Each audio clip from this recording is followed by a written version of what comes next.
Today, we are building a complete, balanced plate. Honey-glazed summer pickerel served over a bright lemon herb rice with a side of caramelized roasted vegetables. Our goal is to execute this meal from scratch to finish. The primary challenge in any three-part dish is timing. You are managing an oven, a simmering pot, and a hot skillet, all at once, and they need to finish at the exact same moment.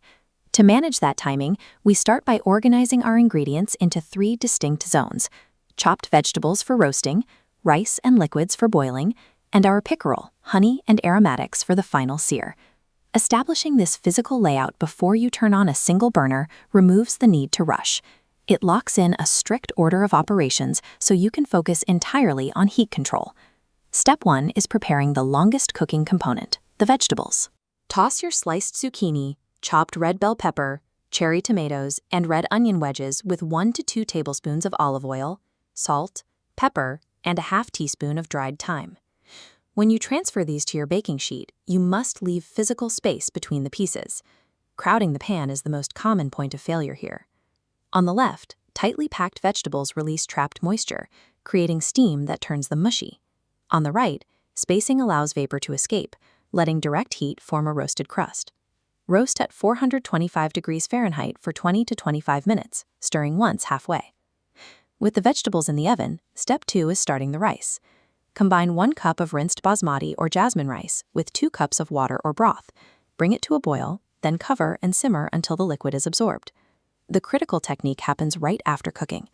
Once the rice is tender, immediately remove it from the heat. Before it cools, fold in a tablespoon of butter, the juice of half a lemon, a pinch of salt, and 2 tablespoons of fresh chopped parsley or dill. The residual heat radiating off the cooked grains serves a dual purpose. It gently melts the fats in the butter to coat the rice evenly, while gently warming the fresh herbs to release their trapped essential oils into the pot. Engineering the starch to carry high levels of acid and fresh herbaceous flavor is deliberate. It provides a sharp, bright base that will cut directly through the richness of the fish. Next, we assemble the glaze. In a small saucepan, combine 3 tablespoons of honey, a tablespoon of soy sauce, a tablespoon of lemon juice, 2 minced garlic cloves, a teaspoon of Dijon mustard, and a half teaspoon of chili flakes. Bring this mixture to a gentle simmer for 2 to 3 minutes. Because honey has a high sugar content, it will burn rapidly if exposed to an aggressive boil. Keep the heat low. You are watching for a very specific physical shift. The heat evaporates the excess water, transforming the thin, watery liquid into a glossy, amber syrup that visibly drags behind a spoon. We reduce it to this exact thickness so that when we apply it to the pickerel, it binds tightly to the surface of the meat instead of pooling uselessly at the bottom of the pan. Step 4 is the protein. Pat your 2 to 3 pickerel fillets completely dry. Season both sides with salt, black pepper, a half teaspoon of smoked paprika, and a teaspoon of freshly grated lemon zest. Lay the fillets into a hot pan with olive oil. Leave them untouched for 3 to 4 minutes per side to establish a firm structural crust on the exterior. As you enter the final 60 seconds of cooking, pour your reduced glaze directly into the hot pan with the fish. Tilt the pan slightly toward you, gather the bubbling liquid with a spoon, and rapidly baste the top of the fillets over and over. If you are working with particularly thick cuts of pickerel that need a little more time, you can transfer the entire pan into your hot oven for a final 2 minutes.